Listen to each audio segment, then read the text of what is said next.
ஸ்ரீமதே ராமானுஜாய ஆழ்வார் எம்பெருமானார் ஜீய திருவிழேசனம் ஸ்ரீநாராயண தீதர் பதபங்கஜதாசரத்னம் ஸ்ரீரங்கநாத யதீந்திர கருணைகரசான பாத்திரம் நமாமி சத்சம்பிரதாய விஷய பிரவர்த்தகாரம் குருன் பாரத்வாஜம் மமார்த்த விநாச கல்பவருஷம் காஷபான்வய சஞ்சாதம் நாராயணபதாசிரம் ஸ்ரீமன்னாராயணம் வந்தே யதீஸ்வர் ஸ்ரீயஜகம் శ్రీశైలస్థయాపాత్రం దీవక్తగుణాను యతీంద్రపురాణం వందే రమజామాతర్మణిం లక్ష్మీనాథసమారంభాం నాథయామనుజమాస్మదాచార్యపర్యంతం వందే గురుపరంపరం యో నిత్యమచ్యుతపదాంబుజయుగ్మరుక్మం వ్యామోహతశ్చైతరాణిద్రామిణే అస్మద్గురోర్భగవతోస్య సుందరరామానుజస్యరణోశనం ప్రపద్యే మాతాపితా యోధేష్టనయా విభూతి సర్వమిదేవ నైమనమదన్యానం ఆద్యస్న కురువతే వక్లావిరామ శ్రీమత్తదంగురం పరమామూర్తం భూతం సరస్వమాదా పట్టణ శ్రీభక్తసారకులశేఖరయోగివాహన్ భక్తాంగరీన్ ప్రకాళితి నిమశాన్ శ్రీమత్పరాంకుశమణిం ప్రణతోస్మి నిత్యం. అందరికీ తిరుమల శ్రీ ఆళ్వార్ తిరునక్షత్ర శుభాకాంక్షలు.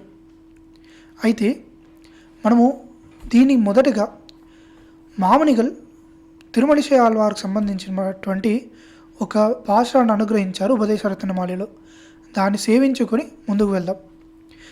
தையில் மகம் என்று தாரணீர் ஏற்றம் இந்த தையில் மகத்துக்கு சாற்றுகின்றேன் தூயமதி பெற்ற மழிசை பிரான் பிறந்த நாள் என்று నற்றవర్గల్ కొండాడం నాள். దీని పూర్తిగా అర్థం మనకి సులువుగానే అర్థమవుతుంది. ఏంటంటే తయ్యల్ మగం என்று ఈరోజు తయ్యల్ మగం. దీనికి ఒక గొప్పతనం, భూమిలో ఉన్న వారందరూ కీర్తిస్తారు, కొండాటం చేస్తారు. ఏముంది దీని యొక్క గొప్పతనం అంటే చెప్తున్నాను వినండి. తూయమది పెట్ర, ఇక్కడ మనకి ముఖ్యమైన పదమే తూయమది పెట్ర. ఈ తూయమది పెట్ర అంటే అర్థం ఏంటి అంటే స్వచ్ఛమైనటువంటి మనసు కలిగినటువంటి మలిషై ఆళ్వార్. మలిషై పిరాన్ పిరంద నాள் என்று, ఆ తిరుమలిషై ఆళ్వార్ పుట్టినరోజు అంటే అవతరించిన రోజు అని చెప్పి నట్రవర్గల్ కొండాడం నాள், మంచి తపస్సు కలిగినటువంటి వారు. ఇక్కడ మంచి తపస్సు అంటే ఏంటి అంటే మనకి శ్రీ వైష్ణవ సిద్ధాంతాన్ని నమ్మి పెరుమాళ్ళే సర్వస్వం అని దీక్ష పూడినటువంటి వారు నల్తవర్గల్ కొండాడం నాள், అది కీర్తించే రోజు. అయితే మనం ముందుగా చెప్పినటువంటి విధంగా తూయమది అంటే స్వచ్ఛమైన మనసు. ఎందుకు ఈ విషయాన్ని చెప్పారు అంటే పిల్లలోకం జీయర్ స్వామివారు అని చెప్పేసి మనకి మామనిగల తర్వాత వచ్చినటువంటి ఒక ఆచార్యులు, వారి మనకి తనియలన్నిటికీ కూడా వారే ఒక అవతారికని, వారి తనియలన్నిటికీ కూడా ఒక వ్యాఖ్యానాన్ని రాసినటువంటి వారు, చాలా గొప్పనటువంటి ఒక శ్రీ వైష్ణవుడు. వారు ఏం చెప్తున్నారు అంటే దేవతాంతర పరత్వం అంటే పరమాత్ముడు శ్రీమన్నారాయణుడు ఒక్కడే అనేటటువంటి ఈ విషయాన్ని కాక మిగతా దేవతాంతరాలన్నిటికీ కూడా వారి పరత్వం ఆపాదించేటటువంటి అశుద్ధము ఏర్పడినటువంటి వారు తూయమది పెట్ర. అయితే మనకి తిరుమల శ్రీ ఆళ్వార్ యొక్క తిరు అవతారం నుంచి మనం నేర్చుకోవాల్సిన విషయం ఏంటి అనే విషయాన్ని మనం చూస్తే ముఖ్యంగా రెండు విషయాలు. మనకి తిరుచెంద విరుత్తం అనే గ్రంథంలో చెప్పినటువంటి విధంగా తిరువిళ్ళాదేవరై తేరేల్మిన్ తేవు, నాన్ముగన్ తిరువందాదిలో చెప్పిన విధంగా తిరువడిత్తాన్ నమం తిరువడిత్తాన్ నామం మరందుం పురందొడా మాందర్. ఈ రెండే విషయాలు. ఒక శ్రీ వైష్ణవుడు ఎలాగైతే పెరుమాల్ని ఆచార్యుడి ద్వారా స్వీకరిస్తాడో అప్పుడే తనకి మోక్షం అనేది సిద్ధించేసింది. దాని గురించి పెరుమాలే వచ్చి తీసుకుంటారు. కానీ మనం శ్రీ వైష్ణవులుగా మన కర్తవ్యం అంటే పెరుమాళ ఆరాధన చేసినా చేయకపోయినా కూడా, ఎందుకంటే పెరుమాళ ఆరాధన అనేది స్వాభావికంగా వారికి అనుభవం కోసం. ఇప్పుడు ఆరాధన చేసినందుకే పెరుమాళ్ళు వచ్చి స్వీకరిస్తారంటే కాదు. పెరుమాళ్ వారి ఆరాధన చేసినా చేయకపోయినా వారు వచ్చి స్వీకరించడమే. అది ఏదైతే మంచి కాలంగా దాన్ని గడుపుకుంటాడే, మంచిగా కాలాన్ని గడుపుకోవడానికి మాత్రమే ఆరాధన తప్పితే ఆరాధన వల్ల మనకి మోక్షం అనేది కాదు. కానీ ఒకవేళ దేవతాంతర భజనం అనేది చేయకూడదు అని చెప్పి శాస్త్రం చెబుతుంది. అందులో ముఖ్యంగా తిరుమల శ్రీ ఆళ్వార్ చెప్తున్నారు. మొదటిగా తిరువిళ్ళాదేవరై తేరేల్మిన్ తేవు అని అర్థం ఏంటి అంటే ఒకవేళ మహాలక్ష్మి సంబంధం లేనటువంటి దేవతలుగా కూడా స్వీకరించకూడదు అని చెప్తున్నారు. రెండవది తిరువడిత్తాన్ నామం మరందం పురందొడ మాందర్. ఒక శ్రీ వైష్ణవుడు ఎప్పుడైతే పెరుమాళ్ళే గది అని పెట్టుకొని జీవిస్తూ ఉంటారో అటువంటి వారు మరందం పురందొల మాందర్, మరిచిపోయి కూడా దేవతాంతరాల్ని అర్చించడు అని చెప్తున్నారు. అయితే వీరి యొక్క జీవిత చరిత్రాన్ని చాలా సూక్ష్మంగా మనం చూద్దాం. ఎందుకంటే దాదాపుగా 2700 సంవత్సరాల వరకు వీరి జీవితకాలం అనేది ఉండింది. అంత సుదీర్ఘమైన జీవితకాలంలో మనము అంటే వీరి యొక్క అవతార కాలంలో మనం చాలా చిన్న కాలాన్ని మాత్రమే మనం ఇప్పుడు అనుభవించుకునే ప్రయత్నం చేద్దాం. ముందుగా వీరి యొక్క అవతారాన్ని చూద్దాం. వీరు కూడా కృష్ణ పెరుమాళ్ళలాగా భార్గవ మహర్షి కనకాంగి అనేటటువంటి ఆ భార్గవ మహర్షికి అవతరించిన సంతానం వీరు. ఒక కాలంలో తిరుమలశై అనే ఆ ఊరిలో భార్గవ మహర్షి కనకాంగి అంటే భార్గవ మహర్షి ఒక దీర్ఘ సత్రయాగం చేస్తూ ఉన్నారన్నమాట. దీర్ఘ సత్రయాగం అంటే ఒక కాలాన్ని ఆయువుని కూడా ఒక కుండలో పెట్టేసి వారు వారి యొక్క యజ్ఞం చేస్తూ ఉంటారు. సో దీంట్లో ఏంటి అంటే ఒక దగ్గర ఆ యాగం అనేది చాలా మనకు చెప్పినట్టుగా ఒక్కరోజు 5 రోజులు జరిగే యాగం కాదు. దీర్ఘ సత్రం అంటే ఒక 100 సంవత్సరాలు జరుగుతూనే ఉంటుంది యాగం.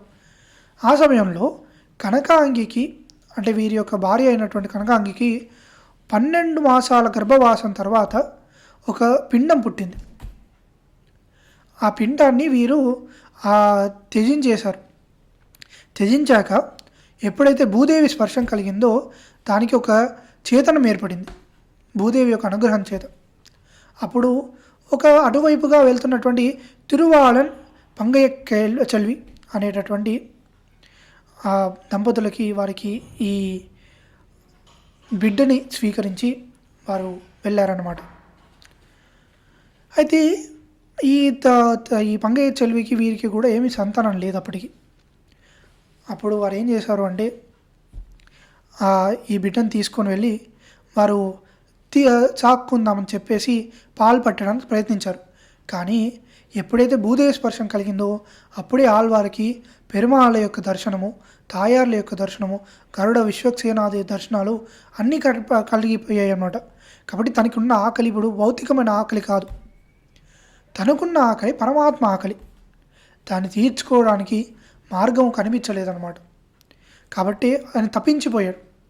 అయితే అటుగా వెళ్తున్నటువంటి ఒక వృద్ధ దంపతులకి ఈ బిడ్డని చూడంగానే చాలా ఆశ కలిగింది ముద్దాడాలని. వారు పాలు కాచుకొని వచ్చి ఈ మడిలో కూర్చోపెట్టుకొని చాలా ప్రేమపూర్వకంగా స్వీకరించండి అని చెప్పేసి అడిగారు. అప్పుడు వీరు ఆ పాలని స్వీకరించి ఆ పాలు తర్వాత ఒక సగం స్వీకరించి మిగతా సగం వాళ్ళకి ఇచ్చేశారనమాట. ఆ పాలు స్వీకరించగానే వారికి నిత్య యవ్వనం ఏర్పడి ఆ నిత్య యవ్వనం ద్వారా వారికి సంతానం కలిగింది. 10 మాసాలు గర్భవాసం తర్వాత కనికండ అని చెప్పినటువంటి ఒక సంతానం కలిగింది. అతను విదురుడిలాగా తిరుమలశై ఆళ్వారిపై అయినటువంటి పూర్తి భక్తి కలిగినటువంటి వారు. అయితే వీరు బాహ్య మతాలైనటువంటి శాంఖ్య, ఉల్లూఖ్య, కపిల, పతంజలి, క్షపణ అనేటటువంటి ఎన్నో బాహ్య మతాలకి, అలానే కుదృష్టులైనటువంటి శైవ, మాయావాద, న్యాయ, వైశేషిక అనేటటువంటి ఈ మతాలన్నిటికీ కూడా వీరు ఒకసారిగా అన్నిటినీ దర్శించి వచ్చి పెరుమాళ్ళ యొక్క అంటే 700 సంవత్సరాలు వీరు మిగతా మతాలన్నింటినీ చూశారనమాట. చూసి ఎప్పుడైతే పెరుమాళ్ తన స్వరూప స్వభావం, రూపం, ఆవరణం, ఆయుధాలు, మహిషులు, పరంపదం, సంసారం అనేటువంటి మళ్ళీ తిరిగి చూపించారో అప్పుడు ఒక భాషను అనుగ్రహించారు పెరుమాళ్ళ యొక్క అనుగ్రహం చేత. నాన్ముగனை నారాయణన్ పడెత్తాన్, నాన్ముగనం తాన్ముగమాయ్ శంకరనై పడెత్తాన్ అని చెప్పేసి ఒక భాషని మనకి నాన్ముగన్ తిరువందాదిగా అనుగ్రహించారు. అయితే అప్పటి నుంచి వీరు పూర్తిగా పెరుమాళ్ళ యొక్క దాసులుగా మారిపోయారు, శ్రీ వైష్ణవులుగా మారిపోయి వీరు ఒకసారి వీరి చరిత్రల నుంచి కొన్ని విశేషణాలు మనం చూడొచ్చు. గురు పరంపర ప్రభావంలో కానీ ఇతర గ్రంథాల్లో కానీ ఉల్లేఖించబడి ఉన్నాయి. వాటిలో ఒక చరిత్ర ఏంటంటే రుద్రుడితోటి వీరికి ఉన్నటువంటి సంబంధం. అంటే ఒక శ్రీ వైష్ణవుడికి దేవతాంతరులకి ఉండేటువంటి సంబంధం ఏంటి అనే విషయాన్ని వీరి యొక్క వృత్తాంతంలో చెప్తారనమాట. ఏంటి అంటే, ఒకసారి తిరుమల శ్రీ ఆళ్వారంట సాధారణంగా అసుర సమయ సంధ్యా సమయం అంటే ప్రదోషం అంటారు శైవ సిద్ధాంతంలో. అంటే త్రయోదశి సాయంత్రం సమయంలో వారి యొక్క నమ్మకం ప్రకారం రుద్రుడు అలానే పార్వతి వృషభారూఢుడై ముల్లోకాలు చుడతారు అని చెప్పి వాళ్ళకు ప్రతీతి. అందుకే ఇప్పటికీ కూడా ప్రదోష కాలంలో శైవ ఆలయాల్లో కొంచెం ప్రత్యేకంగా చేస్తూ ఉంటారు. అయితే ఈ సమయంలో మనకి వీరేం చేశారు అంటే, వీరు కూర్చొని వీరి పని వీరు చూసుకుంటున్నారనమాట. ఏదో వారి యొక్క బొంతని కుట్టుకుంటూ ఉంటున్నారనమాట. ఆ సమయంలో పార్వతీదేవికి వీరిని చూసి, వీరి గొప్ప తేజస్సును చూసి వీరిని ఒకసారి సందర్శించాలి అనే ఒక ఆశ కలిగింది. అయితే శివుడు అప్పటికి వారించినప్పటికీ కూడా వద్దు, కలవాలి అని చెప్పి మరాయించడంతో వీరు వృషభం నుంచి దిగి వీరిని సేవించారనమాట. వీరికి నమస్కారం చేశాక వీరు కూడా ఏం పట్టించుకోలేదు. అయితే పట్టించుకోకపోతే ఆ రుద్రుడు ఏం చేశాడంటే, మేము మిమ్మల్ని కలిసాం కదా, దేవత యొక్క సందర్శనం వృధాగా పోకూడదు అని శాస్త్రవాక్యం. కాబట్టి మీరు మమ్మల్ని కోరిక కోరుకోండి, మీకు ఏదైనా ఇస్తాము అని చెప్పి అంటారనమాట. అయితే మొదటగా వీరికి వారి యొక్క స్వభావం తెలిసింది కాబట్టి మీరు మొదటిగా మోక్షం ఇవ్వండి మాకు అంటే, మోక్షం ఇచ్చే జనార్దనాథ్ అని చెప్పి శాస్త్రం చెప్తుంది కదా, కాబట్టి మోక్షం ఏమి ఇవ్వలేము.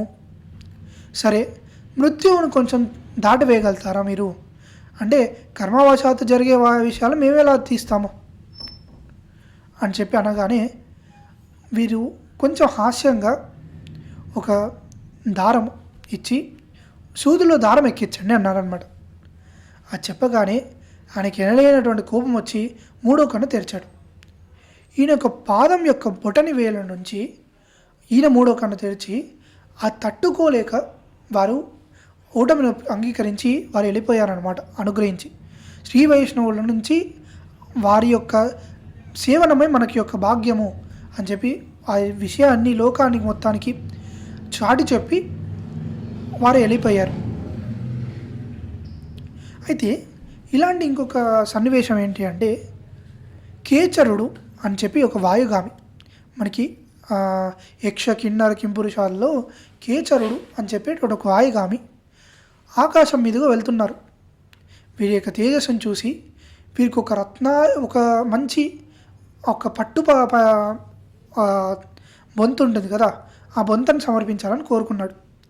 దిగి ఇచ్చినప్పుడు ఈయన ఏం చేశారంటే, వీరి యొక్క యోగశక్తితోటి ఒక రత్నాలు పొదిగినటువంటి బొంతను సమర్పించారనమాట. వీరిచ్చారు ఆ కేచరుడికి. వీరి యొక్క వైభవం తెలుసుకొని ఒక హారాన్ని సమర్పించాలని కోరుకున్నాడు.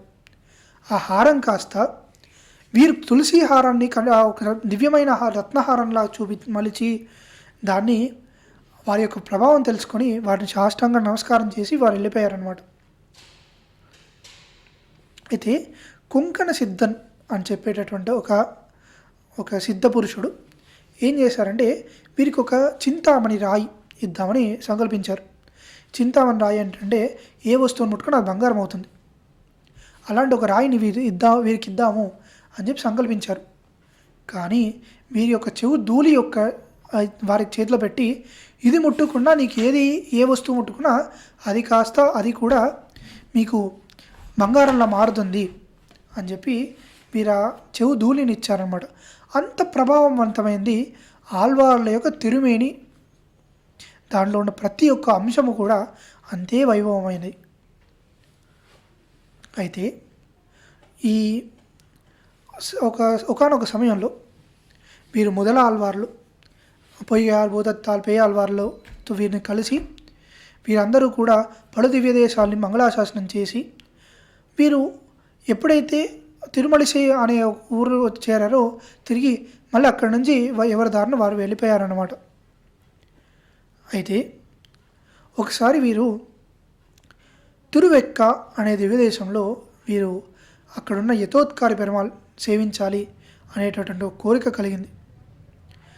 పలుకాలం అక్కడ ఉండి అక్కడ వీరు ఉంటున్న సమయంలో ఒక వృద్ధ స్త్రీ ఒక ఆవిడ వచ్చి ఆవిడేం చేసిందంట అంటే, వృద్ధ స్త్రీ అనే ఆవిడ వీరికి ఒక కైంకర్యాలన్నీ చేసేది, సపర్యలు చేసేది. ఒకసారి తిరుమలశై ఆళ్వార్ ఈ యొక్క ఆవిడ యొక్క కైంకర్యాన్ని మెచ్చి ఆవిడ నిత్య యవ్వనాన్ని ప్రసాదించారు. ఆ నిత్య యవ్వన స్త్రీ అయినటువంటి ఆ వృద్ధ వనిత ఎవరైతే ఉన్నారో ఆవిడ్ని చూసి అక్కడ సంచారానికి వచ్చినటువంటి పల్లవరాజు ఆవిడ్ని చూసి మోహించి పెళ్లి తీసుకొని వెళ్ళిపోయాడు. అయితే ఈవిడ యొక్క నిత్య యవ్వనానికి దాటిన ఆయన ముసలివాడు అవుతూనే ఉన్నాడు రోజు రోజుకి. ఈ విషయం గమనించి ఆవిడని రహస్యం అడగగా ఈ మనిషి ఆళ్వార్ గురించి, వారి శిష్యుడి గురించి, వారి అందించినటువంటి ఈ అనుగ్రహం గురించి ఆవిడ చెప్పారన్నమాట.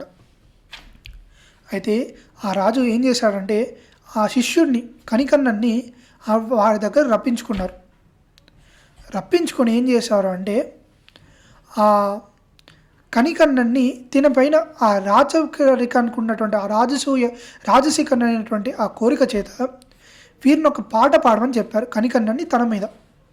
కనికన్నన్ తిరుమలశై ఆళ్వార్ పెరుమాళ్ మీ తప్పితే ఎవరి మీద పాడును అని చెప్పి కరాఖండిగా చెప్పారన్నమాట. ఆ సమయంలో ఆ రాజుకున్నటువంటి రాజసికమైనటువంటి ఆ గుణం వల్ల రాజ్య బహిష్కరణ ఇచ్చారు కనికన్ననికి. కనికన్నను కూడా ఏమీ మాట్లాడకుండా తిరుమలశై ఆళ్వార్ జరిగిన వృత్తాంతం అంతా చెప్పాడు. తిరుమలశై ఆళ్వార్ తను కూడా ఏం మాట్లాడకుండా తిరువెక్కాలో పడుకున్నటువంటి యదోత్కారి పెరుమాళ్, అప్పటికి ఇంకా ఆయన పేరు వచ్చిందే ఈ వృత్తాంతం వల్ల అని చెప్తారు. ఒక పాషాన్ని సేవించి నువ్వు ఇక్కడ ఉండాల్సిన అవసరం లేదు, నీ పాము యొక్క పడగను చుట్టుకొని మా వెంట వచ్చేసేయండి అని చెప్పి వీళ్ళు అనగానే ఆ పెరుమాళ్ కూడా లేచి అర్చావతారం సమాధిని భంగం చేసుకొని తను లేచి ఆ పాముని ఒక బొంతలా చుట్టుకొని వెళ్ళిపోయారన్నమాట. అయితే వీరు ఊరి బయటికి వెళ్ళగానే ఒక్కొక్కరిగా దేవతలు అందరూ కూడా బయటికి వచ్చేశారు. కాంచీ నగరం మొత్తం కూడా అల్లకల్లోలం అయిపోయింది. రాజు తన యొక్క తప్పుని కోరిక అర్థం చేసుకొని తిరిగి తిరుమలశై ఆళ్వార్ తిరిగి లోపలికి రమ్మని కోరుకున్నారనమాట. వెళ్ళి ప్రార్థించగా తిరుమలశై ఆళ్వార్ కూడా మన సాధారణంగా శ్రీ వైష్ణవ ఆచార్యులు ఎవరికి కూడా ఆళ్వార్లకు కానీ ఆచార్యులకు కానీ ఎవరి మీద పగా ప్రతీకారాలు ఉండవు, అందరికీ హితం కోరుకునేవారు. అటువంటి వారిని వెంటనే వారు కూడా సరే అని చెప్పి లోపలికి వచ్చారు. పెరుమాళ్ కూడా వీరితో పాటు వచ్చి యథాస్థానంలో పడుకునిపోయారు. కానీ ఆ యథోత్కారి పెరుమాళ్ వీరికి చేసినటువంటి ఆ వృత్తాంతానికి గుర్తుగా ఇప్పటికీ కూడా ఒక శయనం అనేది విపరీత దిశలో ఉంటుంది. సాధారణంగా శ్రీ మహావిష్ణువు కుడి చేతి వైపుగా పడుకుని ఉంటాడు, తను తలపెట్టి ఎడం చేతి వైపుగా పాదాలు పెట్టుకుని ఉంటాడు. కానీ యథోత్కారి పెరుమాళ్ అటు విభిన్నంగా ఎడం చేతి వైపుగా తలపెట్టి కుడి చేతి వైపుని ఆహ్వాన ముద్రలో ఉంటారు. ఇప్పటికీ కూడా మన దివ్యదేశం సేవిస్తే ఇలా ఆహ్వానం పలుకుతున్నట్టుగా ఉంటారు. ఎంతో అద్భుతమైన తెరిమేని, ప్రతి ఒక్కరు సేవించాల్సిన దివ్యదేశం కాంచీ వరదరాజ పెరుమాళ్ సన్నిధి దగ్గరలోనే ఉంటుంది. అయితే చాలా కాలం అక్కడ ఉన్న తర్వాత వీరికి కూడా కుంభకోణం 6వ ముద పెరుమాళ్ సేవించాలి అనే కోరిక కలిగింది. దానికి వారు వెళ్తుండగా మార్గమధ్యంలో పెరుంపులియూర్ అనే ఒక ఊరిలో ఒక వేద విన్నపం చేస్తున్నటువంటి ఆ గోష్ఠి నడుమున వారి యొక్క అరుగుపైన వీరు కూర్చున్నారన్నమాట. వీరి యొక్క స్థితిని చూసి వీరు పెంచబడినటువంటి తల్లిదండ్రులు అయినటువంటి తిరువారన్ వల్ల వీరికి చతుర్థ వర్ణంలో వీరిని వారు గమనించి వీరు వేదాన్ని విన్నవించడం ఆపేశారన్నమాట. అయితే మళ్ళీ వీరికి ఆ విషయం అర్థమైపోయి గ్రహించి వీరు బయలుదేరుతుండగా వారు ఎక్కడ ఆపారో వారు మర్చిపోయారు.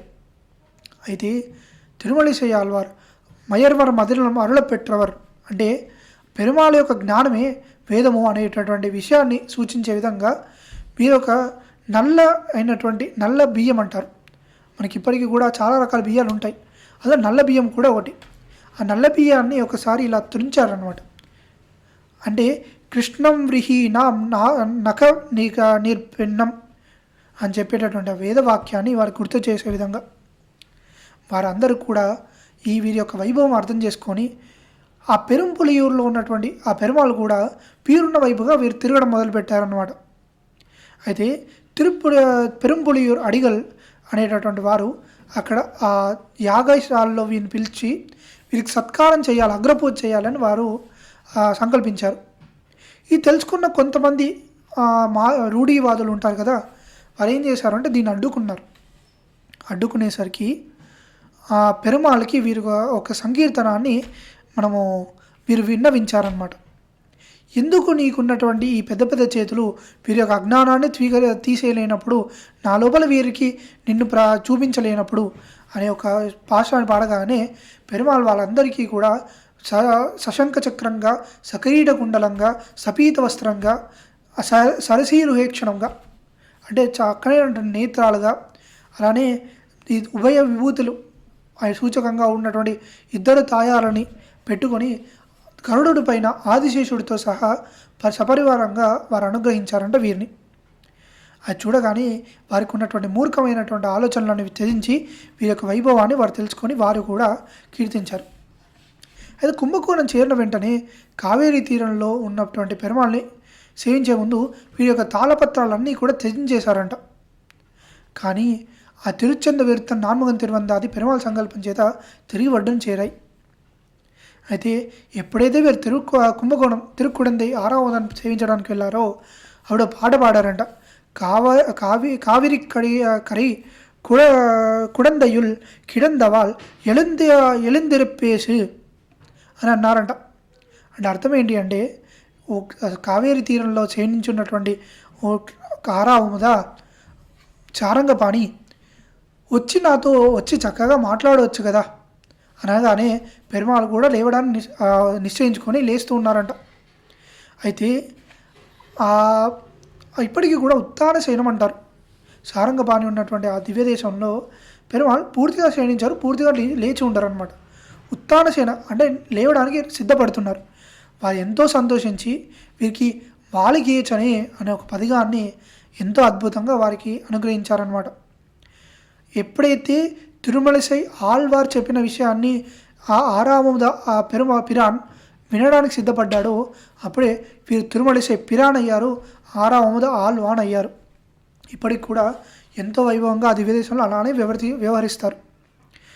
అయితే ఒక 2700 సంవత్సరాలు మరి లీలా విభూతులు వేయించేసి తర్వాత ఆ పరంపదంకి ఆ తిరుక్కుడంద దివ్యదేశం నుంచే వాళ్ళు ఏం చేశారు, ఇప్పటికి కూడా వారి తిరువరస అక్కడే ఉంది. ఇది తిరుమలసై ఆళ్వార్ ఎంతో అద్భుతంగా ఉండేటటువంటి ఈ అవతారం అన్నమాట. ఈ ఆళ్వార్ క్రమం చరిత్రం కూడా సాధారణంగా ఒక రూఢీవాదిగా జస్ట్ ఓలా సాధారణంగా వెళ్తూ ఉండదు. చాలా ప్రత్యేకంగా, చాలా విచిత్రంగా ఉంటుంది వీరి యొక్క చరిత్ర. ఇందులోని చాలా చిన్న అంశాన్ని మాత్రమే మనం ఇప్పుడు చెప్పుకున్నాము. మిగతా భాగాన్ని చాలా ఇంకా అవతారాన్ని, ఇంకా అనుభవాన్ని మనం ముందు చూసుకుందాం. ఇప్పటికీ తిరుమలసై ఆళ్వార్ నక్షత్ర శుభాకాంక్షలు. ఆళ్వార్ ఎంబెరుమానార్ జీయర్ తిరుళ్ళేశనం శ్రీమతే రమజామాత మునీంద్రాయ మహాత్మనే శ్రీరంగవాసిని భూయాత్ నిత్యశ్రీ నిత్యమంగళం. అడియన్ రామానుజాసం.